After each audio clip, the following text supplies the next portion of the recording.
Hey all, welcome back to my YouTube channel. അപ്പോൾ ഇന്നത്തെ പരിപാടി എന്ന് പറയുന്ന ഒരു ഡേ ഔട്ടാണ്. ചേച്ചിയുടെ കൂടെയുള്ളൊരു ഡേ ഔട്ടാണ്. ജസ്റ്റ് ഒരു ഫിലിമൊക്കെ കണ്ട് ഒന്ന് പുറത്ത് കറങ്ങിയിട്ട് വരാമെന്ന് വിചാരിച്ചു. ബാക്കി വീഡിയോയിൽ കാണാം. അങ്ങനെ ഞങ്ങളെല്ലാം മൂടിക്കെട്ടി പോവുകയാണ്. എങ്ങോട്ടാ? മോൾ ഓഫ് ട്രാവൻകൂറിലോട്ടാണ് പോകുന്നത് സിനിമ കാണാനായിട്ട്. അങ്ങനെ ഞങ്ങൾ അവിടെ എത്തി, സിനിമ കാണാനൊക്കെ കയറി. അപ്പോഴത്തേക്കും അവിടെ ഫുഡ് കൗണ്ടറിലൊക്കെ നല്ല റേറ്റും കാര്യങ്ങളായതുകൊണ്ട് അവിടെ നിന്ന് ഒരു 2 ഡയറി മിൽക്കും കാര്യങ്ങളൊക്കെയാണ് ഞങ്ങൾ വാങ്ങിച്ചത്. വേറെ വലിയ തിരക്കും കാര്യങ്ങളും ഒന്നും ഇല്ലായിരുന്നു. ഐഡൻറ്റിറ്റി ആയിരുന്നു ഫിലിം. അങ്ങനെ ഞങ്ങൾ ഫിലിമൊക്കെ കണ്ടു. കുഴപ്പമില്ലാത്ത സിനിമയായിരുന്നു. Okay, just one time watchable. അങ്ങനെ സിനിമയൊക്കെ കണ്ടിറങ്ങി ഞങ്ങൾ ഫുഡ് കഴിക്കാനായിട്ട് ഞങ്ങൾ കയറിയത് ആസാദ് ഹോട്ടലിലായിരുന്നു. ആസാദ് ഹോട്ടലിൽ നല്ല അടിപൊളി സർവീസായിരുന്നു, എടുത്തു പറയാണ്ടിരിക്കാൻ വയ്യ.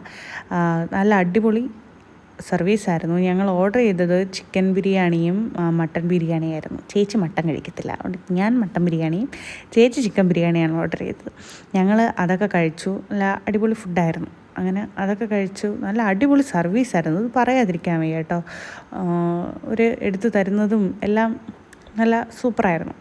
ഞങ്ങളങ്ങനെ ഫുഡൊക്കെ കഴിച്ചു. നല്ല സൂപ്പർ മട്ടൻ ബിരിയാണിയായിരുന്നു. എനിക്കെന്തോ ഇഷ്ടപ്പെട്ടു.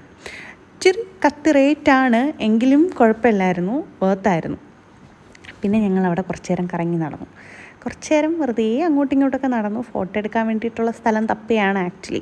എന്നിട്ട് ഞങ്ങൾ മാക്സിലോട്ട് കയറി വെറുതെ അങ്ങോട്ടും ഇങ്ങോട്ടും നടന്നു. കുറച്ച് ടോപ്പും കാര്യങ്ങളും ഒക്കെ അങ്ങോട്ട് നോക്കി. ഒന്നും എടുത്തില്ല, ജസ്റ്റ് എടുത്ത് അങ്ങോട്ടും ഇങ്ങോട്ടും നടന്നതേ ഉള്ളൂ. പിന്നെ മിനിസോയിൽ കയറിയിട്ട് കുറച്ച് ഞങ്ങൾ അക്രി സാധനങ്ങളൊക്കെ വാങ്ങിച്ചു. സാധനങ്ങളെല്ലാം വാങ്ങിച്ചു. കുട്ടി ക്യൂട്ടായിട്ടുള്ള ഐറ്റംസ് എല്ലാം അവിടെ ഉണ്ടായിരുന്നു. അത് കഴിഞ്ഞ് നേരെ ഞങ്ങൾ വീട്ടിലോട്ട് തന്നെ വന്നു. ലുലു മോളിൽ പോകണമെന്ന് വിചാരിച്ചു, പക്ഷെ നമ്മൾ പോയില്ല. നേരെ വീട്ടിലോട്ട് വന്ന് കാട്ടാക്കട എത്തിയപ്പോഴത്തേക്കും ക്ഷീണിച്ചു. അങ്ങനെ ഞങ്ങളൊരു അവിൽ മിൽക്കൊക്കെ കുടിച്ച് തിരിച്ച് വീണ്ടും വീട്ടിലോട്ട് തന്നെ പോയി. അപ്പം ഇന്നത്തേക്ക് ഇത്രയേ ഉണ്ടായിരുന്നുള്ളൂ. നല്ല പൊരിഞ്ഞ വെയിലായിരുന്നു ഉച്ചയ്ക്ക് ശേഷം, അതാ ഈ മൂടിക്കെട്ടിയൊക്കെ നടക്കുന്നത്. അങ്ങനെ ഇത്രയേ ഉണ്ടായിരുന്നുള്ളൂ. അപ്പം പുതിയൊരു വീഡിയോയുമായി ഉടനെ വരുന്നതാണ്.